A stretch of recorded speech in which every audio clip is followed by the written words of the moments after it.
demande à Dieu à ce que cette parole de ce matin ne puisse pas passer inaperçue dans ta vie. Et que cette parole puisse toucher ton cœur. Que cette parole puisse apporter un plus dans ta vie. Inclinons nos têtes et prions notre Dieu. Seigneur Dieu de gloire, Papa, nous te disons merci encore. Parce que tu es le roi de rois. Tu es le Seigneur de seigneurs. Tu fais toutes choses bonnes en son temps. Tu es le maître des temps et des circonstances. Nous nous réjouissons, Seigneur, parce que nous sommes là devant ton trône de grâce, Seigneur, pour recevoir de ta part, Seigneur. Tu nous as choisis ce matin pour une circonstance bien précise, celle de recevoir de ta part la parole, le pain de vie. Merci, Seigneur. Papa, tout ce qui n'est pas de toi, tout ce qui ne te glorifie pas, tout ce qui ne t'honore pas, Seigneur, nous l'anéantissons au nom puissant de Jésus. Que le sang de Jésus-Christ versé sur la croix de Golgotha nous couvre et nous lave et nous nettoie ce matin. Au nom de Jésus, nous avons ainsi prié. Amen. Amen. Amen. Est-ce que nous sommes dans la joie? Est-ce que nous sommes vivants? Est-ce qu'il est vivant? Est-ce que notre Dieu est vivant? Et si nous pensons qu'il est vivant,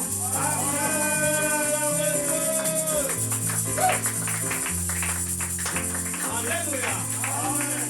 Aujourd'hui, je veux te voir dans une bonne disposition. Amen. Sois vraiment là, ne sois pas ailleurs. Amen. Parce que je ne voudrais pas que ce message, que tu ne loupes ne serait-ce qu'une miette. Alléluia. Parce que ce message est pour toi. Amen. Hein? Amen. Bien-aimés, aujourd'hui nous allons traiter un thème qui est aussi important. Or, le thème d'aujourd'hui, c'est de celui qui mange est sorti ce qui se mange. Je le redis encore. De celui qui mange est sorti ce qui se mange. Ça veut dire que celui qui a l'habitude de manger, hein, il a tellement mangé et aujourd'hui, c'est toi qui vas récupérer ce qu'il a mis dans son ventre. Amen. Parce que ça t'appartient. Alléluia. Il a passé tout son temps à manger ce qui est à toi.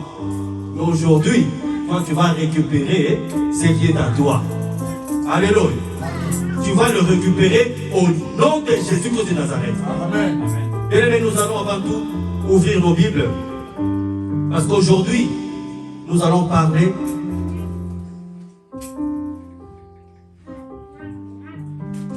d'une histoire qui va marquer la vie des chrétiens quand même.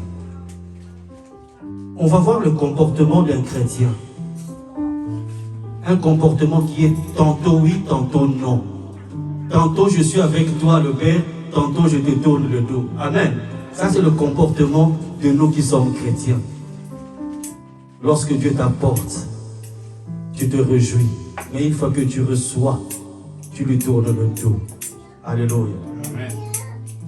Mais ce Dieu est tellement miséricordieux, est tellement bon. Il va toujours apporter sa main sur toi. Et à la fin, tout ce que l'ennemi t'a pris, Dieu va te dire, tu vas aller le chercher. Alléluia. Amen. Alléluia. Amen. Nous allons lire d'abord dans le livre de Juges 2, 10 à 13. Juges 2, 10 à 13.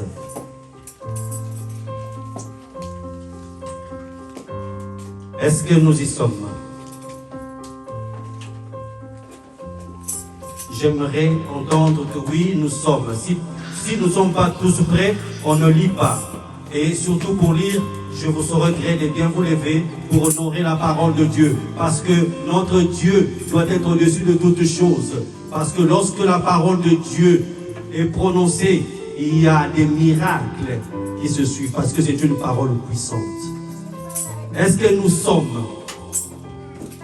Alléluia. Amen. Est-ce qu'il y a une personne avec une haute intelligible voix qui peut nous lire? Alléluia. Amen, amen, amen. Juge chapitre 2, versets 10 à 13. Amen. Je lis au nom de Jésus. Amen. Toute cette génération fut recueillie auprès de ses pères. Et il s'éleva après elle une autre génération qui ne se connaissait point l'Éternel, ni ce qui avait fait en faveur d'Israël.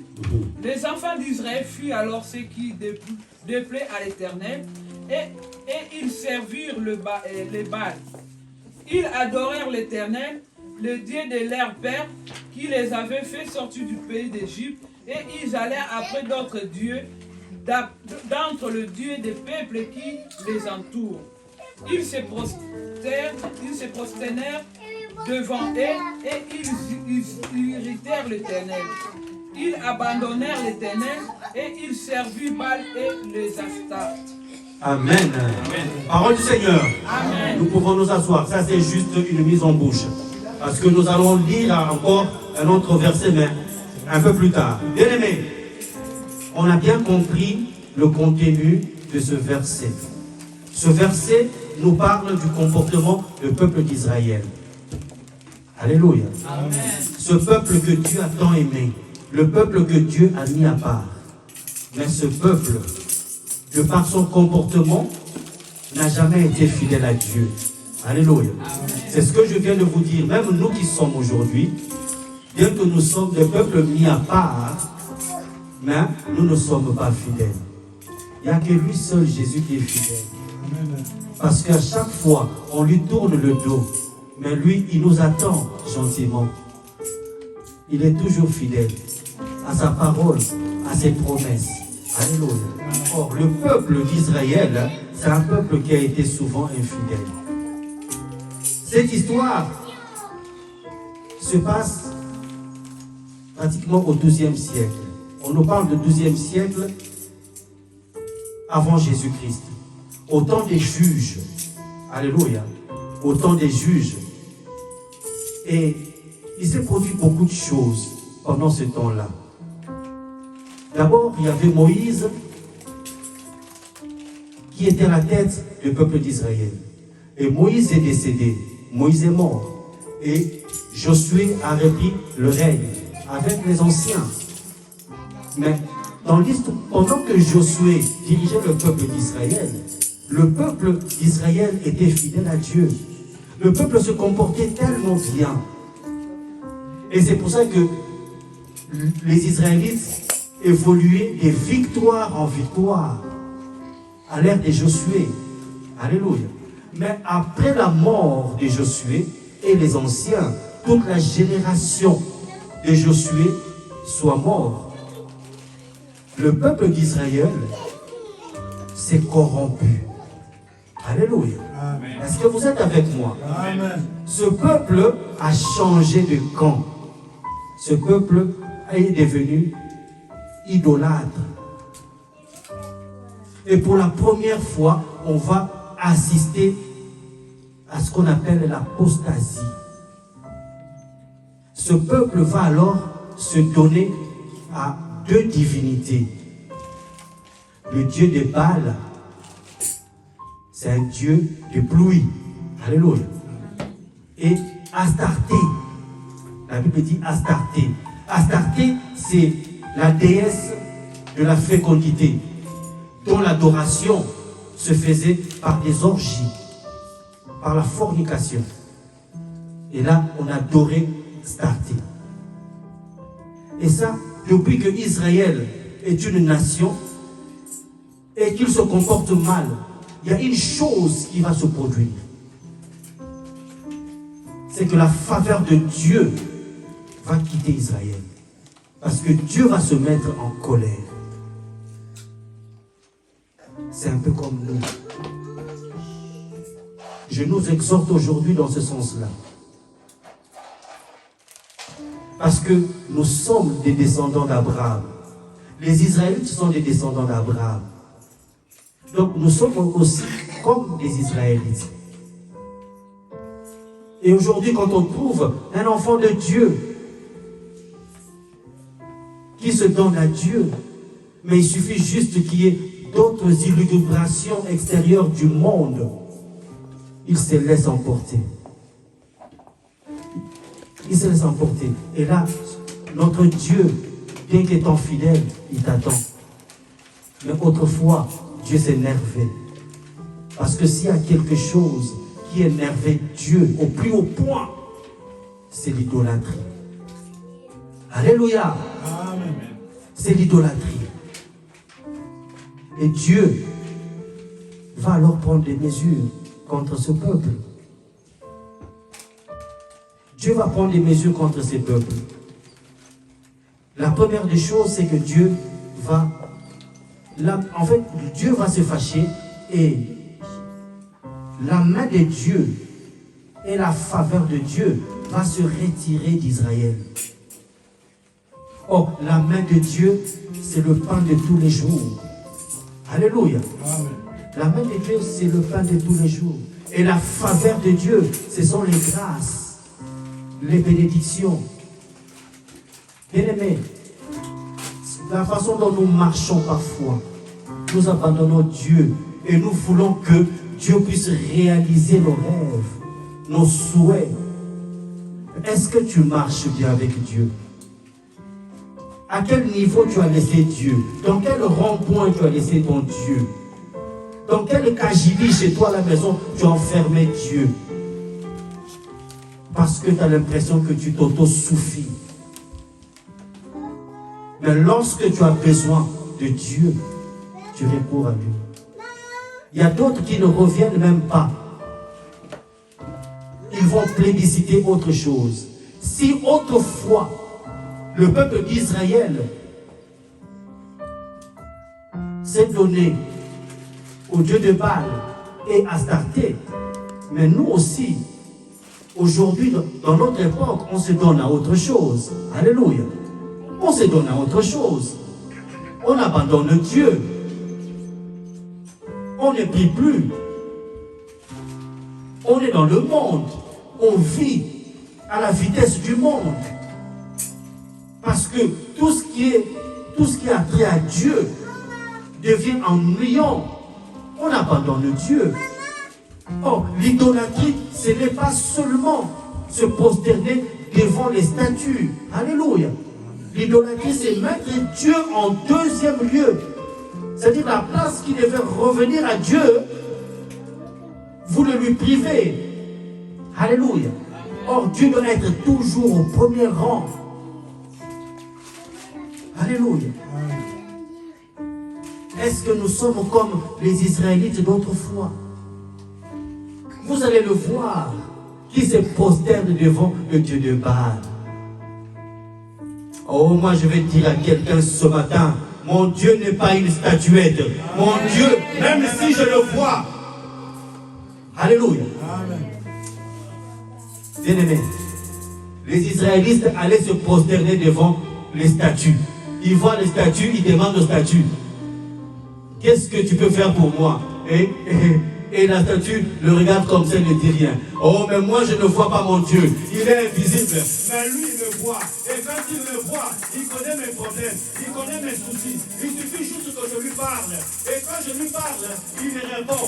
Ce n'est pas comme les autres dieux qui ne répondent pas. Ils sont là, en statue. Mais moi, mon Dieu est invisible. Mais lorsque je me prosterne devant lui, oh, dans mon cœur, je sais qu'il est là. Et lorsque je demande, papa, j'ai besoin de ça, j'ai besoin de ceci, il me répond. Ah, il fait toutes choses pour en son temps.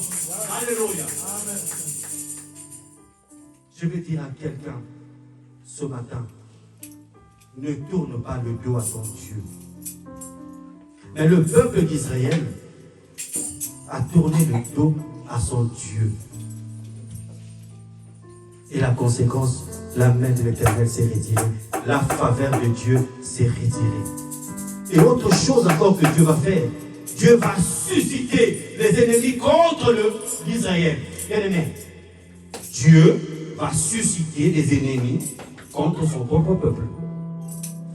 Et c'est pour ça que ne dites pas que tous les malheurs qui vous arrivent, c'est Satan. Alléluia. Et parfois, c'est par rapport à votre comportement. Vous vous détournez de Dieu, vous lui tournez le dos. Et Dieu va susciter des des ennemis contre vous. Et le malheur, vous allez le vivre.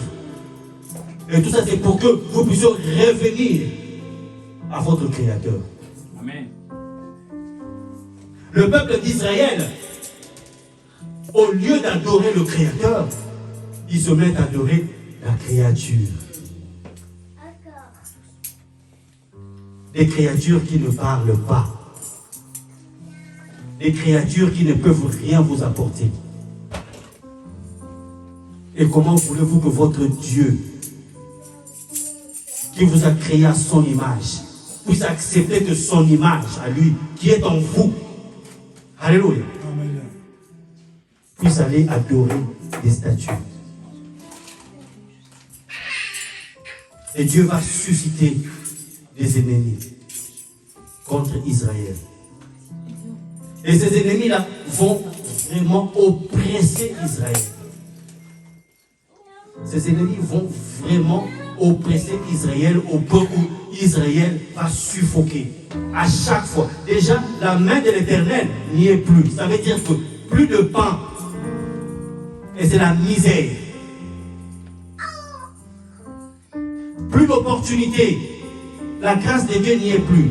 Mais avec le peu que le peuple d'Israël avait, et Dieu va encore susciter des ennemis pour qu'ils viennent vous prendre. Vous savez, l'ennemi, quand il vient, la Bible dit que le diable vient pour voler, détruire et tuer. Alléluia. Oh, Dieu suscite l'ennemi. Et cet ennemi ne viendra pas vous jeter des fleurs. L'ennemi ne viendra pas vous plébisciter. Mais l'ennemi va prendre le peu qui vous reste. Déjà, Dieu ne vous donne plus. Parce que sa main, il a retiré. Ses faveurs, il n'a plus. Et le peu que vous avez, l'ennemi vient pour vous les prendre. Ah, j'aime ce Dieu.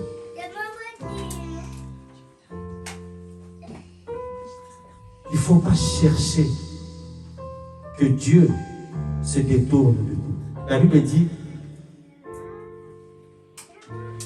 si Dieu est contre vous, vous êtes finis.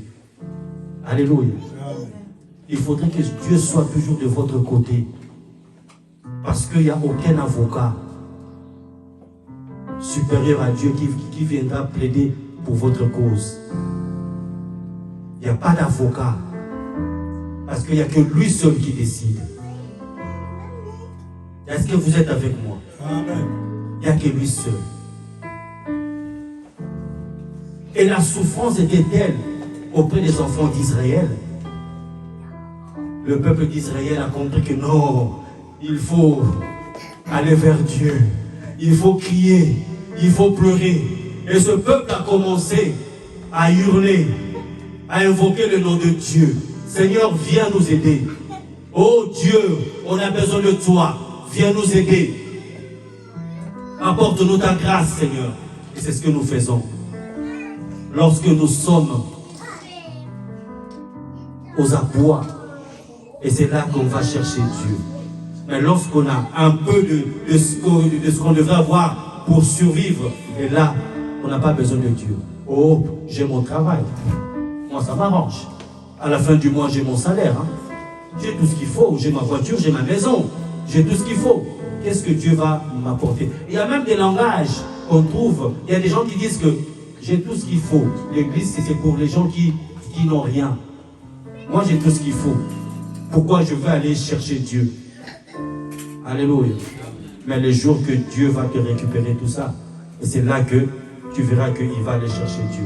Mais les gens oublient qu'il y a quelque chose de plus important qui ne leur appartient pas. Et qu'à tout moment, Dieu peut le prendre. Et tes voitures, et tes maisons, et tout ce que tu as, ça finira. C'est le souffle de vie. Amen. Ça n'appartient à personne. Et si ça appartenait à quelqu'un, on verrait des immortels. Mais puisque ça appartient à Dieu, Dieu le prend. Amen. Alors Dieu va susciter des ennemis. Et ces ennemis vont tellement oppresser Israël au point où ils se disent, oh Seigneur, viens nous aider. Oh Dieu, viens nous aider. Oh, mais Dieu aime comme ça. Dieu aime qu'on le cherche. Amen. Dieu aime que tu le le cherches. Amen. Parce que il est l'alpha et l'oméga. Amen. Il est El Shaddai. Il se suffit à lui-même. Il rend à l'existence ce qui n'existe pas. Amen. Il est El Shaddai. Aujourd'hui, ce que toi tu n'as pas, ce que tu penses qu'est impossible, mais lui viendra te le donner. Amen. Mais il attend que tu le cherches. Et quand tu le cherches, il faut le chercher avec cœur, avec amour, avec sincérité, avec vérité. Et lorsque le peuple d'Israël commence à crier, les oreilles de Dieu étaient tout ouvertes. Oh, les oreilles de Dieu ne se ferment pas. Pour son peuple, il tend toujours l'oreille. Il tend toujours l'oreille. Mais c'est plutôt toi qui ne prononce pas ce que Dieu attend de toi. Mais lui, il tend l'oreille. Il te connaît mieux que toi-même. Il connaît tes besoins. Il sait qui tu es. Il t'accompagnait pendant que tu étais encore une idée. Et depuis les entrailles de ta maman, il te connaissait. Il accompagnait tes pas. Et il sait tout ce que tu as fait. Mais si aujourd'hui on te pose la question depuis que tu es né, est-ce que tu te souviens de tout ce que tu as fait? Mais lui, il sait, parce qu'il te connaît. Amen. Il connaît tes difficultés. Il connaît tes moments de joie. Et il connaît tes moments de pleurs. Il sait à quel moment il vient pour essuyer tes larmes. Et maintenant, le peuple d'Israël pleure. Et Dieu dit, je suis là. Puisque c'est moi qui ai suscité l'ennemi, j'attendais que vous veniez vers moi. Que moi seul puisse essuyer vos larmes. Et ça, on le voit souvent parmi nous. On peut être orgueilleux aujourd'hui. On a tout ce qu'il faut. Mais lorsqu'on manque et qu'on est au bout des choses, on peut même te sortir un seau. Un seau que tu vas remplir ça avec tes larmes. Parce que tu pleures Dieu. Et Dieu va venir. Alléluia. Lorsque Dieu arrive, oh, quand tu l'appelles, il te dira pas prends rendez-vous. Alléluia. Oh, ce n'est pas un Dieu de rendez-vous. Ce n'est pas un Dieu de rendez-vous. C'est un Dieu de tic-au-tac. Pas de toc-toc. Pas de tic-toc. Mais c'est un Dieu de tic-au-tac. Alléluia. Action-réaction. Alléluia. Alléluia. Oh, j'aime ce Dieu. J'aime ce Dieu. Pendant que les autres disent, écoutez, prends rendez-vous, je n'ai pas le temps, cette semaine je suis chargé, mais Dieu te dit, chez moi on ne prend pas rendez-vous. Parce que je t'aime, parce que tu es ma fille. Pour toi je ferai tout. Alléluia. Amen. La semaine passée, on avait vu que ce Dieu-là, qui a pris le risque pour le fou de Gadara, oh, il peut grandir, il peut passer devant les difficultés que t'attendent pour toi. Oh, il te dit aujourd'hui, ma fille, j'ai entendu ta voix, j'ai entendu tes pleurs, mais moi je suis ton Dieu et j'agis aussi ton âge. Alléluia. Amen. Ah, c'est un Dieu merveilleux. Et là, les pleurs du peuple d'Israël est entendu par Dieu. Alors Dieu va faire quoi? Dieu va envoyer des juges. Alléluia. Dites, Dieu envoie les juges. Ah, j'ai pas entendu. On dirait que vous n'avez pas envie que Dieu vous envoie ces juges. Ah, Dieu envoie des juges. Oh, pour mon cas, pour mon problème, Dieu envoie des juges. Alléluia. Oh, pour le peuple d'Israël, Dieu envoie des juges. Et ces juges-là, c'était des libérateurs. Ils avaient reçu l'onction de Dieu. L'onction de la part de Dieu. Une force surnaturelle. Et le peuple de Dieu qui attendait l'aide. Et à chaque période, Dieu envoyait quelqu'un pour libérer le peuple d'Israël de ses oppresseurs.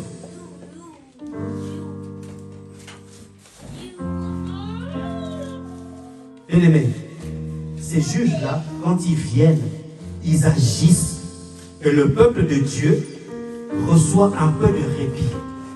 Et parmi ces juges de cette époque-là, il Il y avait, par exemple, Othniel, je le cite rapidement, Othniel, Éhud, Shamgar, Barak, Déborah, Gédéon et Samson. Alléluia. Et ce qui m'a interpellé, et parmi les juges que moi j'ai cités là, que j'ai pu chercher, j'ai trouvé le nom d'une femme. Est-ce qu'il y a Déborah ici? Déborah de cette période-là. Hein? Cette Déborah-là, qui est appelée dans sa famille pour être le juge de sa famille, pour pouvoir protéger sa famille, pour pouvoir combattre contre les ennemis de sa famille. Est-ce qu'il y en a ici? Est-ce qu'il y a des Déborah? Est-ce qu'il y a des filles courageuses qui peuvent se comporter comme des Déborah? Bien-aimé, pendant que il y avait un juge, le peuple se tenait à carreau. Ils élevaient le nom de Dieu. Mais après la mort de chaque juge, ils se remettaient encore dans l'idolâtrie. Comme dirait notre frère au Congo, quel peuple? Vous le connaissez. Amen. Amen. Quel peuple? Un peuple qui a l'ingratitude. Et c'est ce qu'on voit aujourd'hui. Généralement, quand un homme a besoin de la bénédiction, il cherche Dieu. Il le cherche ardemment, avec cœur. Même quand tu le vois prier, tu dis, oh là là, celui-là ou celle-là, en tout cas, si les écluses du ciel ne s'ouvrent pas, alors là, franchement, sa prière, mais elle va prier, elle va se donner. Et Dieu est tellement amour, Dieu est tellement miséricordieux, Dieu est tellement plein de bonté, il exauce. Et lorsque la personne a reçu ce qu'il voulait, il s'en va, il tourne le dos à Dieu. Ce comportement ne date pas d'aujourd'hui, bien-aimé. Ça vient depuis nos ancêtres. Alléluia. Mais ce Dieu est tellement merveilleux, il est tellement bon, il aime tellement son peuple qu'il est fidèle. Est-ce qu'il y a-t-il un homme aussi fidèle que Jésus-Christ? Je ne pense pas. Je ne pense pas. L'époque de Déborah est passée. Et Dieu va alors utiliser Gédéon, la génération de Gédéon. Est-ce que dans la salle, y a-t-il un Gédéon? Oh, je n'entends rien. Est-ce que dans la salle, y a-t-il un Gédéon? Parce que Dieu veut dire à Gédéon, oh, alléluia, va avec la force que tu as. Alléluia. Sois le Gédéon de ta famille. Mais lorsque Dieu choisit Gédéon, Gédéon va dire à Dieu, mais Seigneur, je suis le plus petit de ma famille. Et ma famille est pauvre et menacée. Qui suis-je moi pour sauver le peuple d'Israël? Alléluia. Mais Dieu lui dit, va avec la force que tu as. Mais je vais dire à quelqu'un, ce n'est pas ni par la force, ni par la taille, ni par ton rang social, ni par ta grandeur que tu peux résoudre les choses. Mais ce n'est que par l'Esprit de Dieu. Amen. Hein? Ce n'est que par l'Esprit de Dieu. Et Gédéon était accompagné par Dieu. Parce que sans l'Éternel, tes victoires sont vouées à l'échec. Non, tes combats sont voués à l'échec. Lorsque tu marches avec Dieu, comme Gédéon marche avec Dieu, tu marcheras de gloire en gloire, de victoire en victoire, de succès en succès. Alléluia. Alléluia. Va avec la force que tu as. Pourquoi crains-tu? Va avec la force que tu as. Parce que ce n'est ni par la force, ni par la puissance, mais c'est par mon esprit, dit l'Éternel. Et Gédéon va aller combattre les Madianites, les ennemis des Israélites. Vaillant héros. Et à la mort de Gédéon, et rebelote, le peuple retombe encore. À chaque fois qu'il y avait un juge qui mourait, le peuple retombait encore dans la même situation. Et qui suscite encore la colère des dieux. Et ainsi de suite. Et ainsi de suite.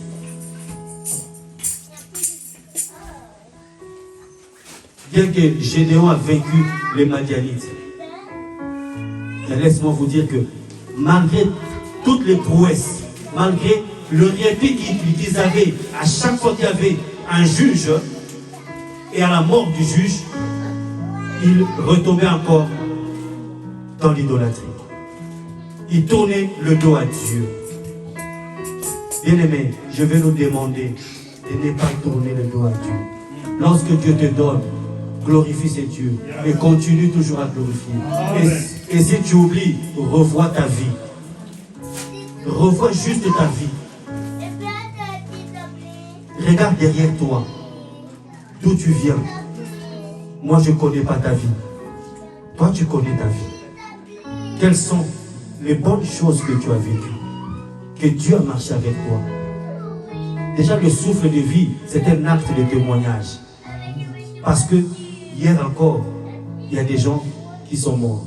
Et même aujourd'hui, au moment où on parle, dans des hôpitaux, il y a des gens qui perdent leur vie. Est-ce que sommes-nous plus importants que cela? Ah, je ne pense pas. Mais toi, tu as la grâce. Tu as la main de Dieu dans ta vie. Tu es en bonne santé. Oh, je peux sauter. Je peux sauter parce que je sais que je suis en bonne santé. Je peux chanter. Je peux courir. Parce que ce Dieu-là m'aime. Parce que ce Dieu-là t'aime. Ma soeur, mon frère. Ce Dieu-là est avec toi. Tu n'as pas besoin de le voir. Mais il faut voir ce qu'il est en train d'accomplir dans ta vie. Il faut voir les signes. N'attends pas que il faut que je voie d'abord ce Dieu-là en chair et en os pour que je puisse croire. Non. Parce que si tu marches avec lui, s'il fait, s'il réalise des choses dans ta vie, c'est qu'il est en toi. C'est pour ça que ce temple-là, il faut en prendre soin. Il faut bâtir le temple. Il faut en prendre soin pour que l'Esprit de Dieu puisse être en toi. Amen. Hein? Nous allons lire dans le livre de Juges 14. Toujours on est dans le livre des Juges. On va rentrer encore maintenant dans une autre dimension. Parce que notre thème nous dit de celui qui mange est sorti celui qui se mange. Alléluia. Si vous êtes, on peut lire le livre de Juges 14 de 1 à 14. Est-ce que vous y êtes?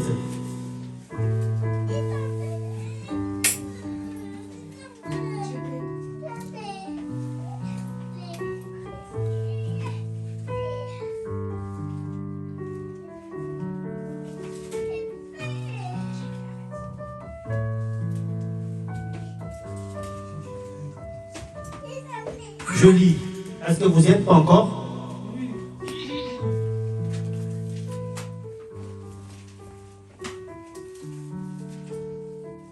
En même temps, nous allons évoluer dans la réflexion et nous allons lire.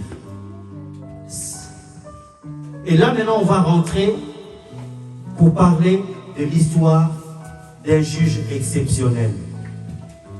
Un juge exceptionnel. Avec Gédéon, il a vaincu les Madianites et il est mort.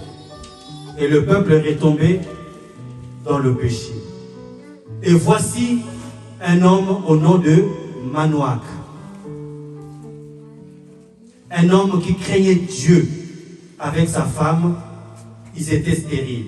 Nous allons le lire rapidement. Cet homme, il n'avait pas d'enfant. avec sa femme. Amen. Hein? Ils n'avaient pas d'enfants parce qu'ils étaient stériles. Et je vais dire à quelqu'un, la stérilité parfois cache une solution de grandeur. Est-ce que vous êtes avec moi? Amen.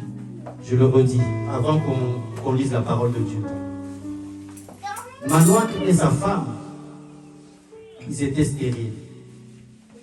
Mais dans leur stérilité, se cachait une solution. Et je vais dire à quelqu'un, les problèmes d'aujourd'hui peuvent cacher une grande solution demain. Amen. Amen. Hein? Amen. Est-ce que vous êtes avec moi? Amen. Ne désespère pas parce que tu as un problème aujourd'hui. L'homme voit le problème, mais Dieu voit la solution. Amen. Hein? Amen. Et la taille de ton problème correspond à la taille de la solution. Si ton problème est petit, ta solution sera aussi en accord avec ton problème. Alléluia. Mais si ton problème est énorme, la solution sera aussi énorme. Parce que Dieu sait faire ses partages. Alléluia. Dieu ne peut pas te donner une petite solution qui ne va pas couvrir la taille de ton problème. Amen. Et donc, la stérilité de Manoach et de sa femme, qui est un grand problème, parce que si vous avez l'occasion, la grâce d'avoir des enfants, mais vivez avec les personnes qui cherchent désespérément un enfant. Et vous allez voir dans leur vie une vraie détresse. Des années, ils attendent. Et surtout quand ils voient les petits enfants courir. Vous les voyez sourire, mais au fond, c'est l'amertume. Et la taille de leurs problèmes, il n'y a que eux-mêmes qui peuvent les sentir. Il y a aussi Dieu qui peut le voir. Mais nous, on ne peut pas le voir. Alléluia. Mais sauf que, dans la stérilité des Manoach, la solution, ça s'appelle Samson. Alléluia. La solution, c'est Samson. Alors, nous allons lire maintenant pour comprendre le fin mot de cette histoire. Est-ce que vous y êtes?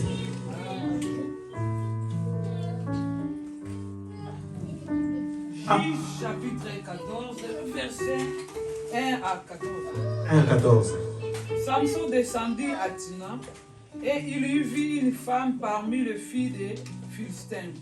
Lorsqu'il fut remonté, il le déclara à son père et à sa mère et dit: j'ai vu à Tina une femme parmi les filles des Philistins.